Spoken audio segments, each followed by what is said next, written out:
Hello and welcome to Pickle's Garage. Today I'm going to take you through some steps to remove the dashboard, that plastic black piece, in order to access that clear plastic bezel. You'll notice that mine is quite dirty, but it's on the inside, not the outside, so I need to go ahead and remove quite a few different things in order to access it. It is all one piece, so if you have a similar situation, I'll show you how to clean it. But you can also use these steps if you're going to replace this. You can find them pretty easily on LMC, but there are quite a few things to do in order to get to it properly without breaking anything, and I'll show you that right now. Alright, we're going to start off by disconnecting the negative side of the battery. Anytime you're working with anything electronic or you might interact with wires or anything like that, you're going to want to go ahead and remove the negative side. For me, it is 9/16, so we're going to go ahead and pop that off and get started. Alright, so we're back in the cab. I already moved this ring up just because it's kind of hard to do one-handed. That way that is out of the way when we're ready to move this portion. You'll notice that it is mostly Phillips that we're going to be removing here, tons on the top. So let me start addressing those. So you have 1, 2, 3, and then I'm gonna 1, 2, 3, 4 on this panel right here, and then I'll start switching over one more here, one more here, and then you have 1, 2, and finally one at the top. Now most of this is recessed, right? So you can see that this black is going to pull out just fine without interacting with any of these things. You'll have to worry about it, I guess, not catching on it, but for the most part, this is going to pop off without issue. Now, if you have anything like this, where you have an aftermarket switch that might be connected on the other side, that is something that you are going to have to look into disconnecting before you start pulling this. The other thing is going to be this radio. The radio is not fully recessed, so I will show you that when we get to that point. But for right now, I'm just removing all of these Phillips that I see here.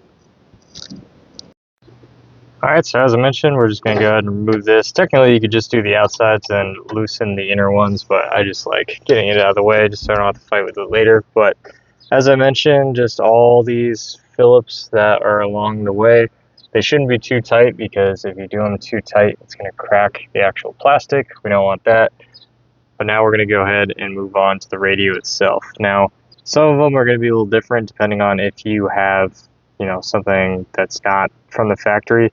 This is definitely a newer one, but I believe it's going to have the same look as the factory one, where essentially you just have to yank these off, and then let's pull these like that, set them aside, and then you just take off this, take off this, take off the face, then you'll see the bezel just has to go around the post, and then that's good to go. So now it's completely loose, and we can go ahead and grab it and then just kind of navigate to make sure we're not interfering with any of this stuff. But my aftermarket switch is, I can already feel it's getting caught on something. I'm going to grab that. I won't show it to you just because you shouldn't have this, but the rest of it should come off nice and easy right now. Alright, and there you go. So now it is completely removed, all those screws. Just kind of be careful when you slide it out. Just kind of pull it forward a little bit and then go in an upward direction. Here's the back end of my switches, which you shouldn't have, but everything else should slide out easily. If you have AC or anything like that, it just disconnects from there. So now we are exposed to our plastic bezel, which is what we're working on here. It's going to be size quarter, like that, and there's going to be a series of them around here, 1, 2, 3, 4, and then 5, 6. We'll go ahead and get those removed, and then we can pull this plastic forward as well. Alright, so they're all disconnected. This one was probably the hardest. For the most part, they're pretty straightforward. This one you can get if you have a sort of wobble extension. Basically, it just allows the socket to not fully seat, and it can kind of be at an angle. But this other one, essentially, I just had to only use this with no extension, and I had to kind of lift the dash pad up a little bit and then get this kind of behind and then turn tiny amounts at a time but it is now disconnected. So as you can see, I can go ahead and pull this off, and now we're going to get into cleaning tips. Alright, so for my specific use case, mine isn't just like dirt on the other side of it, it's actually more or less sun damage. So this would be very similar to your headlights when they start to get a little bit yellow-brown. It's because the sun coming through the rear window and just kind of cooking these. So I have to do a little bit more than just kind of wash them off. So there's a lot of home remedies. Obviously, there's specific headlight cleaners that you can get to try and clean this up. But I've seen Dawn, I've seen baking soda and a little bit of vinegar making into a paste and kind of rubbing it. I've seen toothpaste, I've seen WD-40, I've seen glass cleaner, and I've even seen just regular soap. So we're kind of going to do a little bit of a combination. I'm going to do sort of a control. So I'm going to clean it all with Dawn first. Then I'm going to try and do the glass cleaner. And then I'll do one of these other zany processes. And then you'll be able to see what works best. So it does look a little better. I mean, the toothpaste versus the WD-40 didn't really do anything. So then I ended up just doing WD-40 on all of it because that seemed to be working slightly better. You can still see it. Basically, I didn't even really want to show it to you just because it looked okay, and then the moment it dried, it looked essentially the same. So I think the only reason it looks a little bit better is because it still has this greasy film to it. And I think once I dry it entirely, it's going to look pretty similar to how it was. It got a little better. It didn't get amazingly better.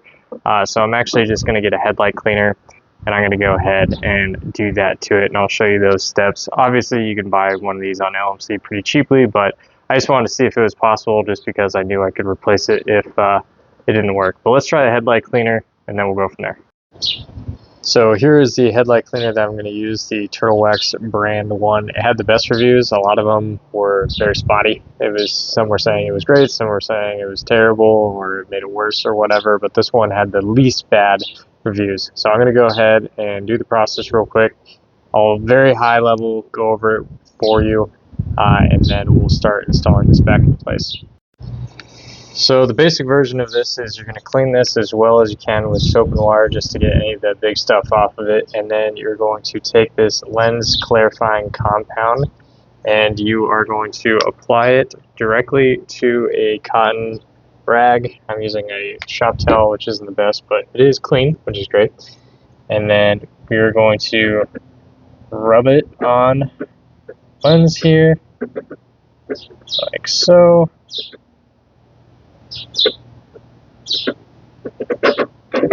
Using light pressure.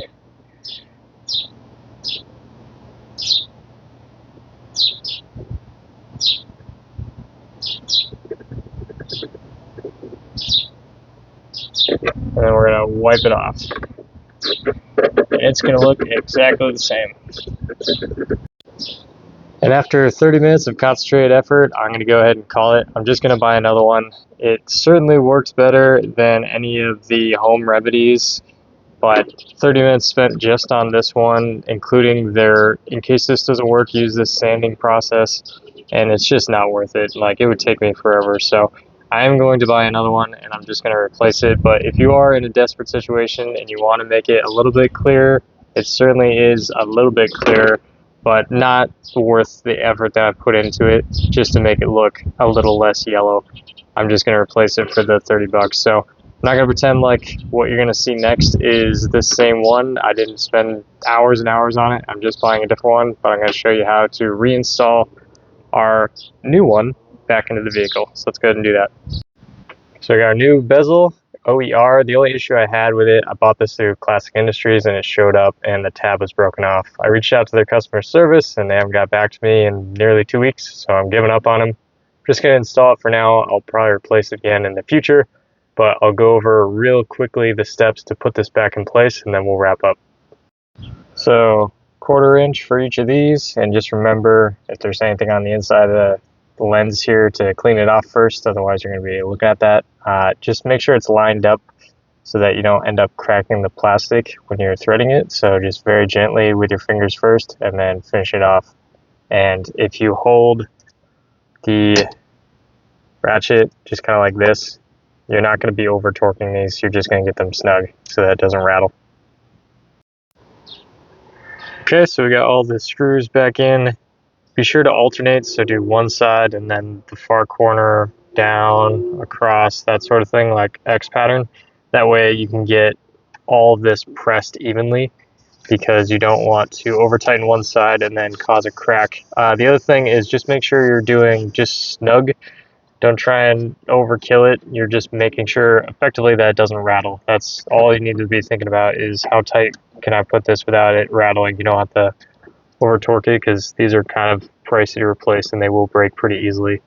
And then we just have to put the faceplate back on our radio along with those spacers. And then we just have to line the knobs up, get those popped back on, and then we are good to go. So thank you very much for watching. Feel free to like and subscribe, and I'll see you on the next one.